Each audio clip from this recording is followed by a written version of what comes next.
"I can help," Maya Williams said, loud and clear. Heads snapped toward the doorway. A 10-year-old black girl stood just inside the Monroe Holdings boardroom, clutching the strap of a small backpack, facing a room full of stunned executives, 2 security guards, and 1 furious billionaire. 5 minutes earlier, the interpreter had collapsed in the hallway. "Stroke," the receptionist had whispered, pale as paper. Paramedics were still on the way. The delegation from Dubai was already in the elevator. The $30 million deal on the table wasn't a victory dance, it was a lifeline. Without it, Monroe Holdings would default. 1,200 people, receptionists, warehouse staff, janitors, assistants would lose their jobs. The brand that had taken 3 decades to build would crater in 3 days. Across the glass-topped table, billionaire CEO Victor Langston rose from his chair and barked, "Get that girl out of here before this turns into a circus." The guards moved immediately. Maya took a step back, twisting free. "No, let me help," she insisted, breathless but unwavering. "I speak Arabic and French. Please, if you don't let me try, this company will collapse." Gasps rippled. An executive hissed, "What did she just say?" Another snapped, "Get her out, now! This is insane!" Hands clamped on Maya's arms again. "Let me try," she said, louder, firmer, and something like steel slipped into her voice. "You have no other choice." The boardroom throbbed with tension. Outside, footsteps pounded and whispers gathered like storm clouds. Then the door burst open, and a woman rushed in, eyes wide. "Maya!" Victoria Williams, Maya's mother, stood in the doorway, face ashen. "She's just a child." "Exactly," a vice president shot back. "If she messes this up, we'll all pay for it." Victor raised his hand. Silence fell like a dropped curtain. He studied the girl, really looked at her, for a long, taut moment. The clock on the wall ticked over, loud as a gavel. "We're out of time," he said at last. "We bamble once." "Sir, this is highly irregular," someone began. Victor cut him off. "Let her try. If she fails, we're finished anyway." The guards released her. Maya stepped forward, chest rising and falling, fingers damp against the hem of her hoodie. Victoria clasped trembling hands over her mouth. "I won't let you down," Maya said. Victor nodded once. The doors opened. The Dubai delegation entered. And a 10-year-old girl stood at the edge of corporate collapse and history. Maya took her place at the head of the table. The delegation filed in. 5 men in sharp suits, 1 woman in a navy hijab, their expressions unreadable. One leaned toward another and murmured in Arabic, "She's a child." "I may be a child," Maya answered, in precise, unhurried Arabic, "but I am fluent, and right now I'm the only bridge between you and this deal." The air changed. Startlement, curiosity. A faint, surprised smile tugged at the corner of one delegate's mouth. "Begin," Victor said, settling back, arms folded. Sophia Monroe, founder's granddaughter, chief strategy officer, and the only person who had not shouted, slid a contract summary toward Maya. Their fingers brushed. "Just do your best," Sophia whispered. Maya's pulse became a drum. She scanned the room. Her mother near the door, a dozen executives glued to their seats, half of them the same people who had tried to eject her 5 minutes earlier. She met the eyes of the delegation's lead, Mr. Al-Murad. "Shall we proceed?" He spoke first, smooth, formal Arabic. Maya translated, her voice calm and measured. She did not deliver only the literal words. She carried tone, posture, meaning. When he made a dry joke about New York weather, she passed it along with the same clipped wit. Laughter loosened a few shoulders. Victor's brow tilted, just a hair. Then came the real test, the legal terms. Al-Murad outlined proposed changes to the liability clause in the event of default, threading diplomatic nuance through every syllable. Maya paused only a heartbeat, then began, choosing her English with surgical care, each sentence balanced between accuracy and intent. "She's doing better than the last 3 adult translators we hired," a junior lawyer whispered. "Is she reading legalese or thinking in it?" someone else murmured. But confidence is a tightrope, and one word can become wind. Tasri. It slid past her tongue and snagged in her mind. She knew it, she had studied it, but context split it into mirror images: permit, declaration, exemption. The wrong choice would flip the clause like a coin. The room felt her hesitation. Whispers pricked. Victor's eyes narrowed. Maya inhaled. She looked directly at Al-Murad. "Sir," she said in Arabic, steady as a spotlight, "to clarify, by tasri, do you intend regulatory exemption or export clearance?" He blinked, then nodded. "Regulatory exemption." "Thank you," she replied, and continued. Sophia exhaled. Heads dipped in grudging respect. The vice president of legal leaned toward Victor. "She's sharp," he said tightly, "but this is a multi-million-dollar." "And if she hadn't stepped in," Victor murmured, "we'd be packing boxes." Maya found a rhythm. Listen, confirm, relay. But it wasn't only translation. It was reading the room's invisible ink. When Al-Murad mentioned that his government was under pressure to complete the deal quickly, she heard the hesitation tucked beneath his pace. When Monroe's CFO asked about currency volatility, she caught a flicker, a glance, a breath among the Dubai team. She leaned toward Sophia, whispering in English. "They'll accept a late payment clause if we pair it with a firm conversion lock. They're worried about timing optics." Sophia blinked, then angled toward Victor. "We can concede on late payment if we reinforce stabilization." Victor watched Maya like a man measuring a bridge. "Do it." The counteroffer landed. The Dubai team conferred, murmurs sliding like chess pieces. Then Al-Murad sat forward, hands steepled. "In that case," he said, "we have a deal." No one cheered. Not yet. But something released. Pens scrawled signatures. A general counsel whispered, awed, "That girl just saved this company." Maya stepped back, suddenly aware of the weight in her limbs. "Can I sit down now?" she asked Sophia. Sophia smiled. "Please." She rose, turned to the room. "Gentlemen, I suggest we applaud." 22 people stood. Some clapped like they were learning how. Others clapped like they meant it. Near the door, Victoria covered her face and wept once, quietly. Victor clapped last, slow, deliberate. "Someone get this girl a glass of water," he said, "and someone else call the press." Maya sat on the edge of a leather chair, legs dangling, hoodie damp with sweat. Her mother reached her, squeezed her so fiercely she gasped. "You scared me," Victoria whispered into her hair. "I had to," Maya said. "No one else could." Victor crossed the room. "Miss Williams," he said. She looked up. "You just saved 1,200 jobs in a company that took 30 years to build." He paused. "That isn't just talent, that is leadership." Maya managed a small smile. "My mom taught me to listen," she said. "My dad taught me to be brave." "I'd like to meet both," Victor said. Victoria straightened, chin up. "You just did." Laughter cracked the tension wide open. For the first time that day, the room breathed. "Keep her close," Victor told Sophia. "We may need her again." And just like that, Maya Williams, age 10, daughter of a building custodian and a language teacher, became Monroe Holdings' most unlikely hero. Morning sharpened Manhattan's skyline into knives. Inside Monroe's tower, people spoke softer at the security desk. The building had survived the night. Maya sat in the executive lounge, sipping hot cocoa, HR's idea. They'd insisted, hands shaking as they typed a temporary badge, guest of CEO. Through the glass, behind paneled doors, the leadership team gathered for an emergency post-deal meeting.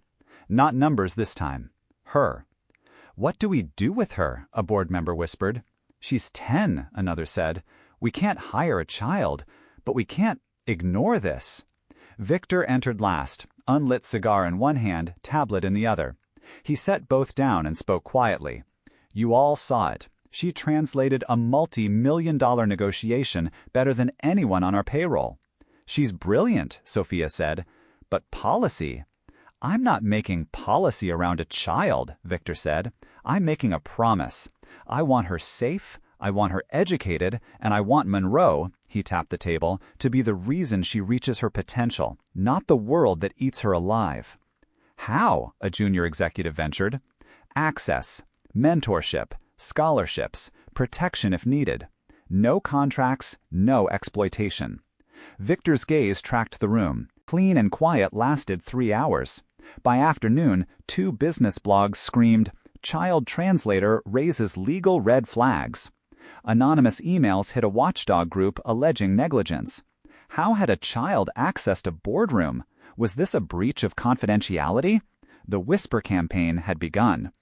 Victor didn't flinch when the reports landed on his desk. "Expected," he said. "People fear what they can't control." He stepped into the lounge. "Maya," he said gently, "walk with me?" Lyanna's fingers tightened on her daughter's hand, then loosened. "I'll be right here." They stopped at a window that turned the city into a grid of glitter. "You saved us yesterday," Victor said. "Now we make sure you're safe." "I don't understand," Maya admitted.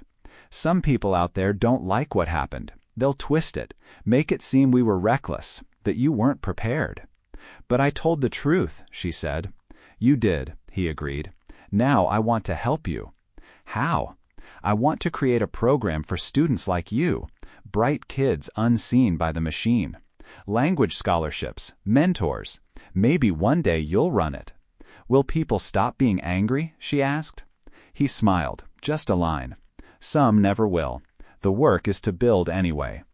They returned to find the sidewalk crowded, reporters, protest signs, a man live-streaming into his phone. "Corporate irresponsibility," he shouted. "Child labor with a smile." "We should go home," Victoria said, protective instinct rising like a tide. Sophia appeared, calm and efficient. "We'll take the service entrance." That night, Queens felt too loud and too quiet all at once. Reporters pounded until 9. Then the building settled. Maya sat on the edge of her bed, clutching a vocabulary notebook matte with jam stains. "Did I do something wrong?" she whispered. "No," Victoria said, smoothing her hair. "You did something brave. You made them feel something they don't know how to feel." The next morning, an envelope slid under their door. No return address. Inside, a small card. "To Maya Williams. You didn't just translate words, you translated hope. VL." Below it, a note. "A car will be waiting at 8 a.m. There's someone I want you to meet." The car didn't honk. It waited, polished and patient outside their building. Maya slipped into the back seat, backpack hugged close. Victoria kissed her forehead. "Be who you are," she said, "not who they want." Manhattan unspooled into Tribeca's old brick. The car stopped before a warehouse stamped with a small plaque. "Ainsley Foundation. Private." A woman with silver hair and eyes like kind steel greeted her upstairs. "Miss Williams," she said, "I'm Marion Green." "Who are you?" Maya asked, clutching her backpack. "I used to be someone like you," Marion said. "Come, he's waiting." They walked a hallway of photographs, classrooms, handshakes, a black girl meeting a president. Marion opened a heavy door. The room smelled of paper and rain. No desk, just books, and an older man, tall but leaning on a cane. "Miss Williams," he said, standing, "Elliot Ainsley." "You started the Ainsley Language Trust," Maya said, the name unfurling from a memory of late-night reading. "I did," he said softly, "a long time ago." He gestured to a chair too big for her feet to touch the floor. "Why am I here?" she asked. "Because you did something extraordinary," he said, "and because I need your help." "My help?" Maya's brows knit. "You saved a company." That's the headline. "The real story is that you opened a door certain people keep locked," Elliot said. "They don't like that. They've started poking around at you, your mother, your father's old job. They want to discredit what happened." "Why?" "Because control loves silence," Elliot said. "And you reminded people they aren't in control." He lifted a slim recorder from the shelf, cold in Maya's hand. He pressed play. A voice, male and clipped. "Get the girl out. Discredit the story. Leak what we need to. No 10-year-old is disrupting years of positioning." Another voice. "And the mother? If she talks, smear her." Maya's stomach dropped. "They're spying on us?" "Yes." "Who?" "Wrong question," Elliot said gently. "The question is, how do you fight shadows?" Maya stared at the window, at the city that never looked back. "You learn to see in the dark," she said. Elliot smiled. "Exactly." He opened a gray door with a keypad. Inside, whiteboards, maps, screens, a long table. 2 people looked up. "This," Marion said, "is the beginning of your training." The wiry man stepped forward. "Oliver," he said, "former intelligence analyst." The round-faced woman with thick glasses waved. "Grace, behavioral psychology." "We're the weirdos behind the curtain," Oliver added, not unkindly. For hours, they taught Maya to see the machinery of words. Oliver played news clips. Listen for the frames that suffocate facts, the repetition of allegedly like a spell. Grace showed how eyebrows betray a lie. Marion drilled rhetoric, how to pause and let silence do the cutting. Elliot taught her to follow money the way a river follows gravity. At lunch, Elliot poured her tea. "You remind me of my sister," he said. "What happened to her?" Maya asked. "She uncovered fraud when she was 13, he said. "They made her look crazy. She became a lawyer, but she never walked into a boardroom again." "That won't be me," Maya said. "I believe you." That afternoon, they staged a mock interview. The reporter smiled, softened his voice, then tried to twist her words. Maya learned to breathe between his sentences, to redirect, to answer the question behind the question. When it ended, Grace clapped. "First tango, not bad." The next day, Elliot said, "You'll meet someone new. He used to be part of the network targeting you." "Why would he help us?" Maya asked. "Because they hurt someone he loves," Elliot said, "and that turns architects into arsonists." At 9:03, the elevator doors opened. He looked ordinary on purpose. Gray sweater, clean-shaven, a backpack on his shoulder. "Maya Williams?" he asked. She nodded. "I'm Andre Sims," he said. "Whistleblower, that's what they call me now." "You used to be with them," Maya said. "I did," Andre said, sitting across from her. "We weren't assassins. We were erasers. We didn't kill stories, we made." He showed her a timeline, her face, her mother's name, the boardroom, the deal, a heat map of online engagement, then a sprawl of tips seeded into media inboxes. Notes: Father left post under scrutiny. Mother's workplace under review. Overexposed child narrative. "They're testing angles," Andre said, "looking for the one that sticks." "They're trying to erase me," Maya whispered. "Worse," Andre said, "they're trying to redefine you." "How do we win?" "We flip the lens," he said. For 2 hours he taught her to dissect bait, to follow the first lie like a trail of smoke to the fire. She wrote a mock op-ed. "I am not your exception. Why young voices belong at the table." Andre read it twice. "You're ready." Before she could ask, "For what?" the intercom buzzed. Elliot's voice. "Training room, urgent." A major outlet had just dropped a hit piece. "Leaked files suggest irregular translator incident." The byline belonged to a reputation hitman. "Someone inside Monroe fed them," Grace said. "You don't have to respond," Elliot told Maya. "I do," she said. 30 minutes later, she sat under soft light and spoke into a lens. "My name is Maya Williams. I'm 10 years old. I speak 7 languages. I helped in a meeting because no one else could. Now some people want to make that wrong." She didn't yell, she didn't plead. "I'm not the problem. I'm the proof that kids, girls, people of color are smarter than the system lets on. That shouldn't scare you. It should inspire you. You can't erase me. You can only reveal yourselves." They posted it through 3 trusted networks. In 20 minutes, 40,000 views. By nightfall, 600,000 comments. The smear lost oxygen. A whistleblower inside Monroe confirmed an internal leak. The tide tilted. That night, flowers waited at the apartment door. No card, just a note. "They tried. You didn't blink. VL." "Are you scared?" Victoria asked. "A little," Maya said. "Mostly, I'm ready." Silence followed the viral storm. "Too quiet," Andre warned. "When they can't attack in public, they regroup in private." Elliot agreed. "They will try to isolate you.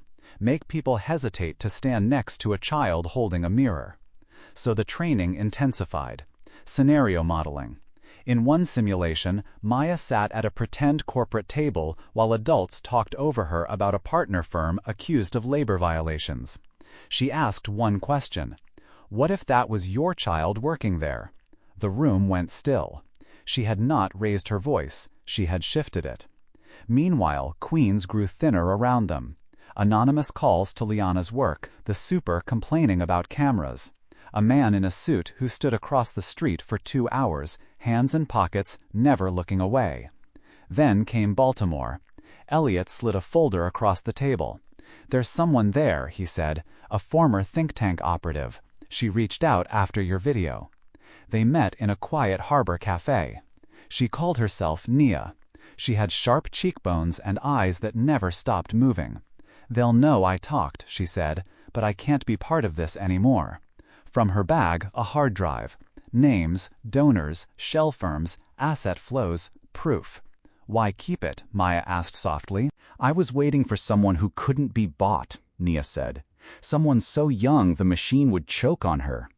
Back at the hotel, Andre scanned. What unspooled was worse than rumor. Playbooks for silencing dissent, racial profiling scripts, strategies to disappear whistleblowers and rebrand truth as threat. "They don't just silence," Andre said. "They erase." Elliot arranged duplicates, encrypted, scattered. Grace called lawyers. Oliver started a timeline. Maya proposed something no one else did. "Bring them into the light," she said. "You mean leak it?" Andre asked. "Not anonymously," Maya said. "Together. One voice, one platform. They expect us to hide. We won't." They argued the danger. They counted the cost. In the morning, Elliot's answer was a single nod. "We break the silence." They called it the Clarity Project. The press conference wasn't a show. It was a ledger. Elliot opened. "We are not here to accuse. We are here to reveal." Andre presented the document chain. Reporters scribbled, eyes widening as the trail connected think tanks to lobbyists to neutral media personalities. Then Maya stepped up, a small figure behind a tall podium. "I love languages," she said. "I love stories. I never thought I'd have to fight to tell my own." She explained, clearly, how they tried to turn truth into a weapon, how silence smothered the wounded first. "Truth isn't fragile," she finished. "Power is, and I'm not afraid of either." The room rose, not for the spectacle, for the relief of hearing someone say what their bones already knew. By evening, major networks picked up the story. A senator called for a federal review into corporate influence networks. Outside their building, someone chalked on the sidewalk, "We see you, Maya." For the first time in weeks, Maya smiled with her whole face. The line had been drawn.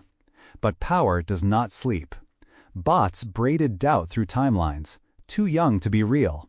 Where are the receipts? Grace traced them to a data farm in Moldova. "They're flooding the truth with noise," she said. "Expected," Elliot murmured, but the set of his jaw was new. "Then we changed the story," Maya said. They launched a podcast, Unmuted. Grace hosted with Maya. Episode 1. Maya's story, unvarnished, including the surveillance and the memos. Episode 2. Naya. Episode 3. A nurse who exposed a billing scam. Episode 4. A warehouse worker fired for reporting abuse. Within 3 weeks, 2 million downloads. The other side hit back. A denial of service attack smothered their servers for 6 hours. A PR fixer emerged behind the curtain. Nolan Fisk, a man whose smile cut both ways. He had friends in places that like to call themselves neutral. "They're trying to erase momentum," Elliot said. "Keep her off the air. Wait for the wave to break." "Then we stop surfing," Maya said. "We build a pier." The next episode featured a resigned Monroe board member, voice trembling as he described pressure and bribes to control education initiatives. A senator quoted it during a hearing on lobbying. Invitations for Maya to appear stacked up. Elliot declined the loudest ones. "She's done enough stage time," he said. "Let the system sweat." But pressure shifted from pixels to pavement. An SUV rolled beside Maya and Victoria one night. The window slid down. A man in sunglasses, at night, smirked. "Careful what doors you open. Not all of them close." He drove off. Maya didn't flinch until later, in the dark, when the ceiling felt heavy. "We're crossing into deeper water," Elliot warned the team. "This isn't just reputational war, it's structural defense." "So what do we do?" Maya asked. "We widen the light," Elliot said. They dropped a special unmuted, The Cost of Silence. They partnered with investigative reporters, seeded documents to archives, watched as city councils drafted whistleblower protections. Maya spoke at a Harlem rally. "I'm not brave because I'm loud," she told a sea of faces. "I'm brave because I listened. Then I acted. You can too." An old man in a weathered cap squeezed her hand. "Back when we marched, we didn't have podcasts," he said. "Just feet and fire, same heart." At school, whispers followed her like shadows. In history class, the teacher paused. "We talk about heroes in past tense," he said softly. "Sometimes courage walks our halls." She kept her eyes on her notebook so she wouldn't cry. A letter arrived at the foundation. One typed line. "You were right to speak. They will come for me next." A flash drive paperclip to the page. Inside, recordings, memos, emails between corporations and broadcasters hired to discredit truth-tellers. One voice was unmistakable. Nolan Fisk bragging about dangling shiny narratives to distract journalists. Unmuted dropped a new episode, The Fixer.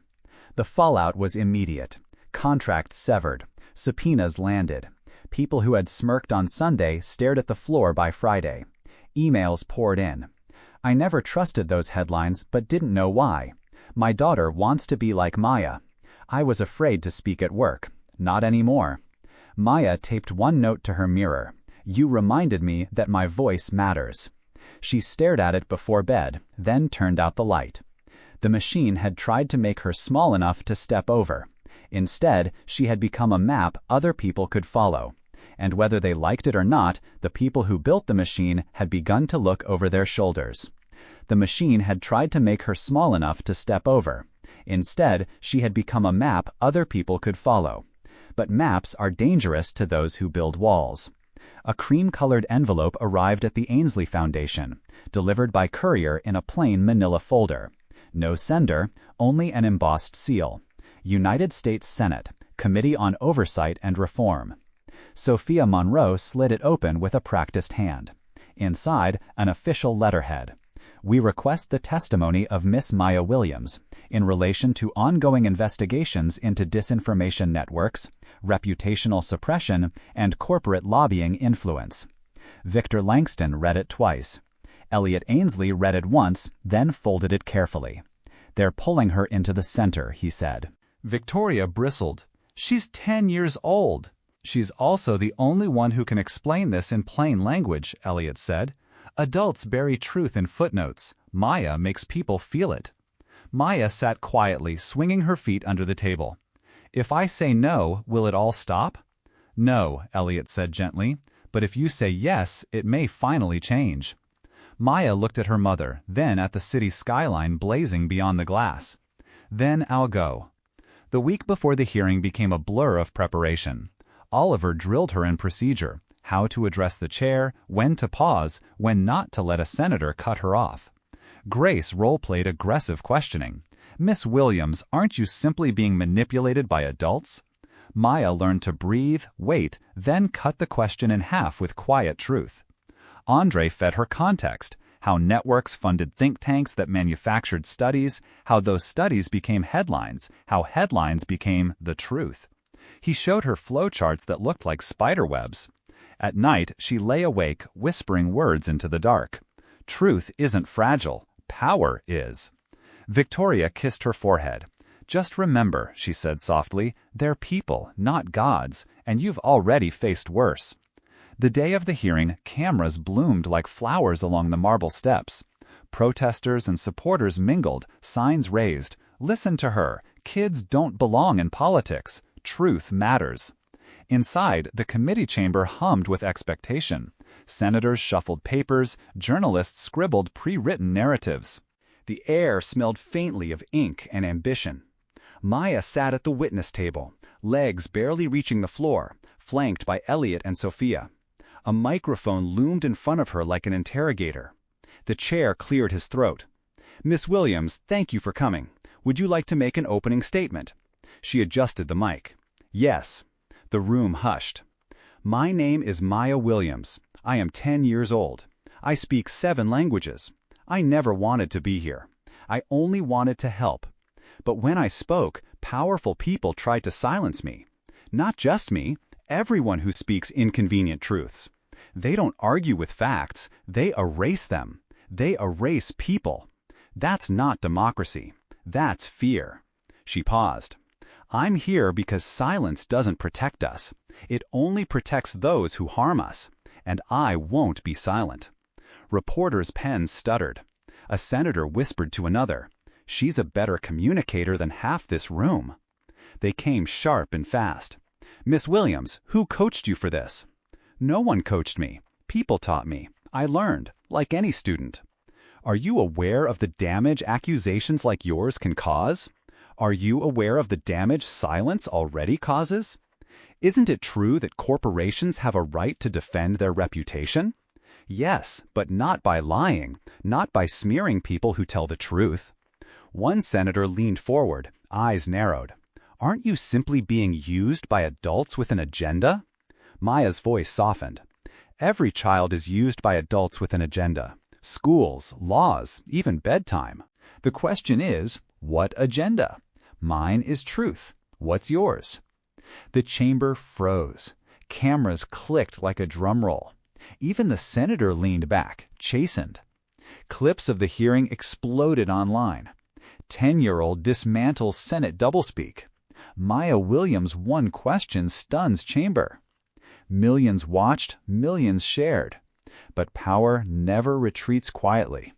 That night, bot farms roared back to life. Scripted child. Puppet. Where's her father? The next morning, Maya walked into school to find a mural painted overnight on the cafeteria wall. Big block letters. Your voice matters.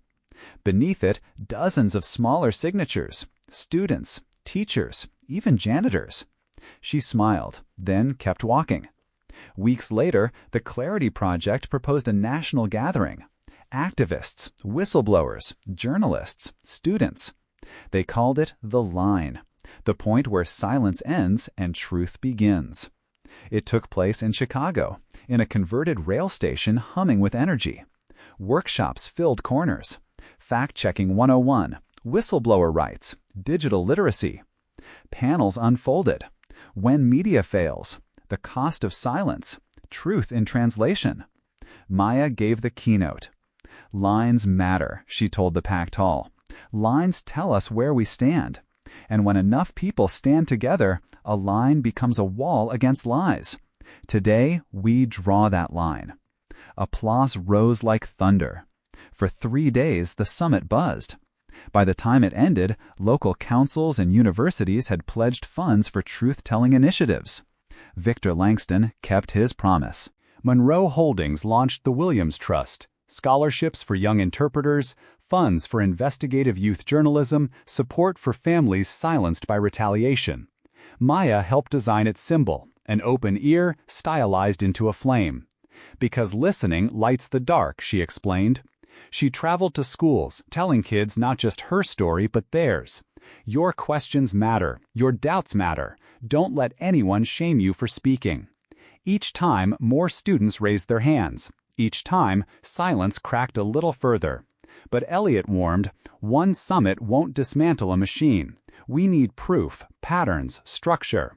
So the team assembled the blueprint, a comprehensive exposé mapping the disinformation system. Andre pieced together memos.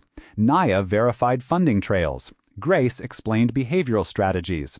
Oliver traced data flows. Maya wrote the foreword. This is not a conspiracy theory. It is a business model, and the cost is truth. When released, it detonated. Headlines screamed. Executives resigned. Congressional hearings mushroomed. Lobbyists scrambled.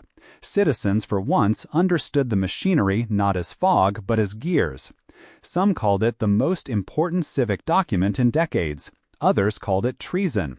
Maya just called it necessary. Threats intensified. Victoria found her tires slashed. Anonymous letters filled the mailbox. One simply read, "Stop or suffer." But the Williams Trust grew. Unmuted hit 10 million downloads. Whistleblowers found lawyers waiting before corporations could silence them. A teacher in Texas emailed, "Because of Maya, my students started a truth club. They fact-check headlines every week. Elliot smiled at that. She's becoming contagious, he said. Years later, people would ask, how did it start? And the answer was always the same, with a girl who refused to be silent. Maya never stopped being a child. She still collected notebooks, still doodled in margins, still loved ice cream with sprinkles. But she carried herself with the gravity of someone who had faced shadows and not blinked. One afternoon, she stood in her old elementary classroom, speaking to a circle of wide-eyed students. "I'm not special," she told them. "I was just there when no one else could be. But you will be there next time. Remember, truth matters, even if you whisper it." Outside, a mural stretched across the brick wall of the school. Her silhouette, microphone in hand, words painted above in bold letters. The line starts here. Maya Williams did not just save a company. She saved voices. She saved futures. And in doing so, she proved that power is only as strong as the silence it commands. And silence, once broken, never fully returns.